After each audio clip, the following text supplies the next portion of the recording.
वैशाख मास महात्म्य 11वां अध्याय।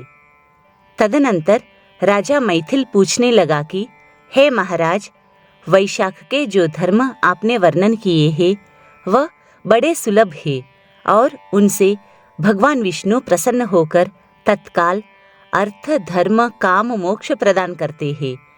ऐसे वेद विहित धर्म संसार में ज्ञात नहीं है। यह क्या बात है, मुझसे कहिए।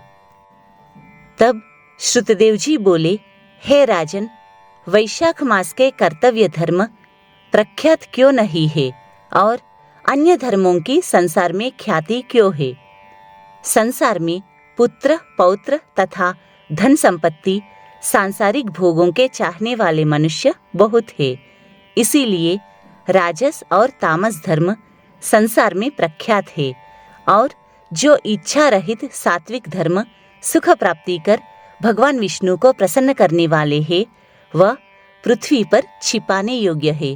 इसका कारण बताता हूँ, सुनो। इक्ष्वाकु के कुल का भूषण काशीपुरी में नृग का पुत्र सार्वभौम राजा बड़ा यशस्वी कीर्तिमान नाम का हुआ है। यह जितेंद्रिय, क्रोध को जीतने वाला, ब्रह्मण्य और राजाओं में उत्तम था।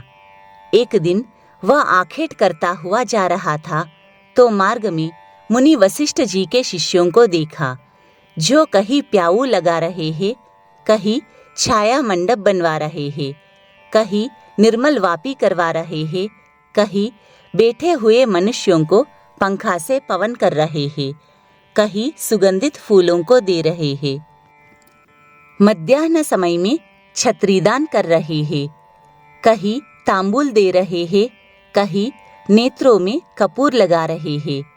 यह देखकर राजा ने पूछा कि तुम कौन हो और यह क्या कर रहे हो?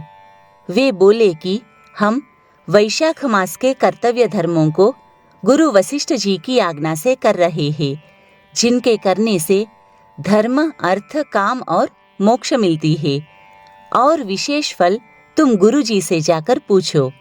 यह सब सुनकर राजा वहां से तत्काल चल दिया और वशिष्ठ जी के आश्रम में पहुंचा।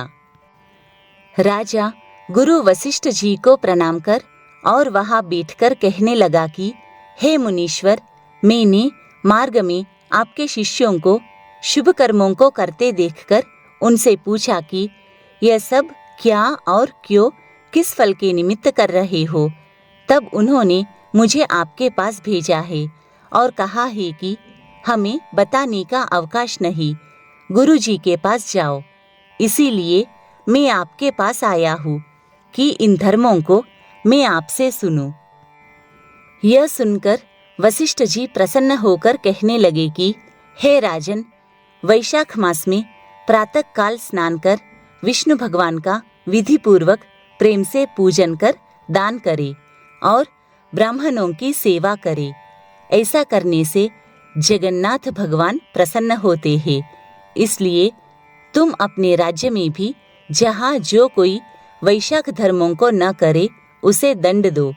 इस प्रकार वशिष्ठ जी से वैशाखोक्त सब धर्म सुनकर भक्तिपूर्वक उनकी पूजा कर अपने घर चला आया और सभी धर्म कर देव देव निरंजन केशव भगवान में बड़ी प्रीति करने लगा।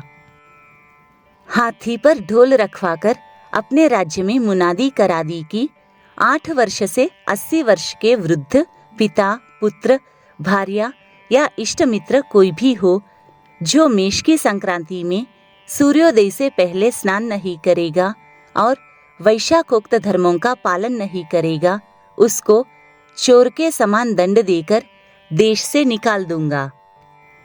गांव-गांव में धर्मोपदेश ब्राह्मण नियुक्त कर दिए और धर्महीनों को दंड देने के लिए 10-10 घुड़सवार नियुक्त कर दिए।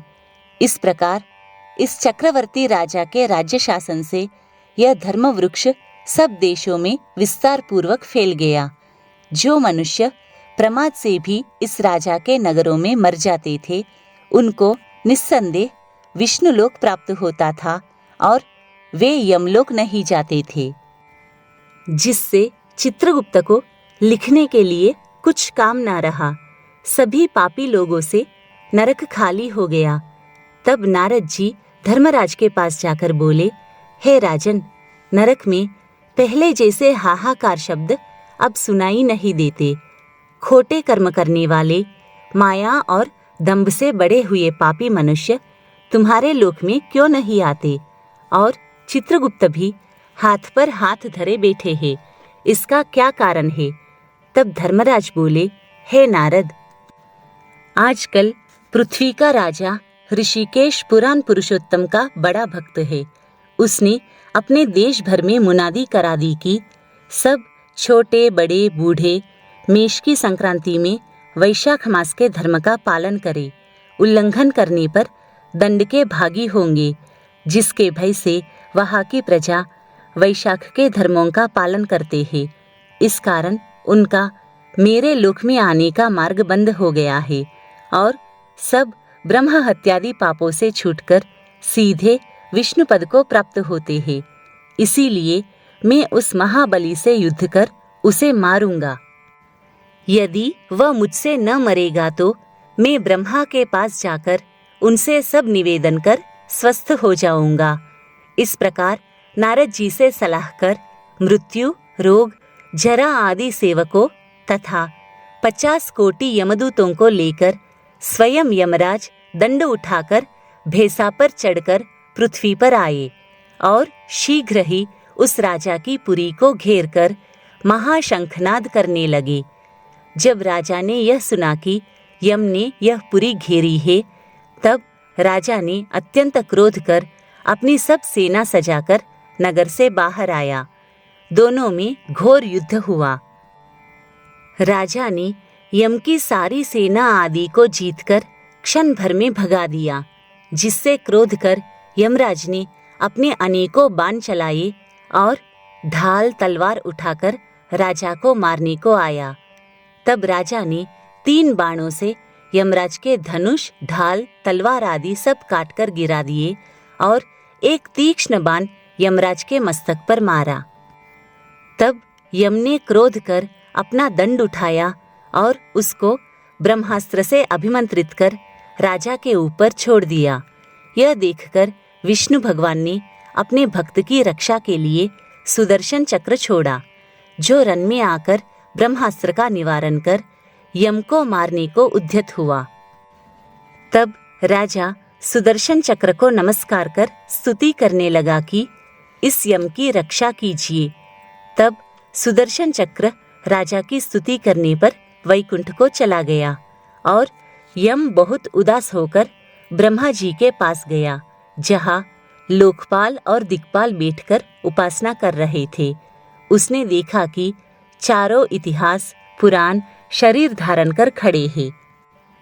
नदी, सरोवर मूर्तिमान विराजमान है। पीपल आदि सभी वृक्ष खड़े हैं। वापी, कुआं, तालाब और पर्वत सब मूर्तिमान है।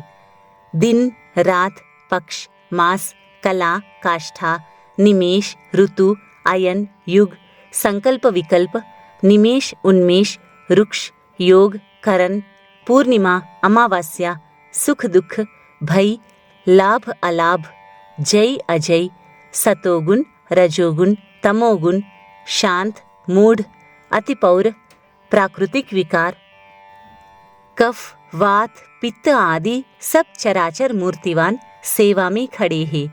उनके बीच में यमराज सेवकों सहित लज्जावान होकर मुख मलिन कटे वृक्ष की भांति जा गिरा और त्राहि त्राहि पुकारने लगा, जिसको देखकर सभी आपस में अचरज से कहने लगे कि यम के यहाँ आने का क्या कारण है।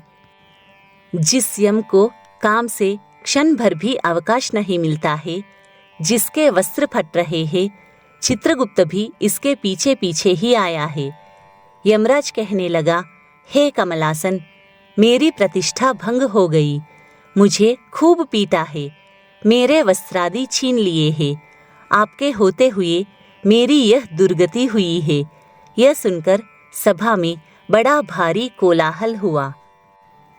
तब पवन ने ब्रह्मा की सलाह से सबकी वाणी रोक दी और यम को वहां से उठाया और आसन पर बिठाकर पूछने लगा कि तुम्हारी यह दुर्गति किसने की है? तो कुशकेतु, जो सबके पिता है, उनके सामने अपना सब वृत्तांत कह, वह तुम्हारे हृदयस्थ दुख को दूर करेंगे। तब पवन के कहने पर यमराज कुशकेतु के पुत्र के मुख की ओर देखकर बड़े दीन स्वर और गदगद वाणी से सत्य सत्य बताने लगा।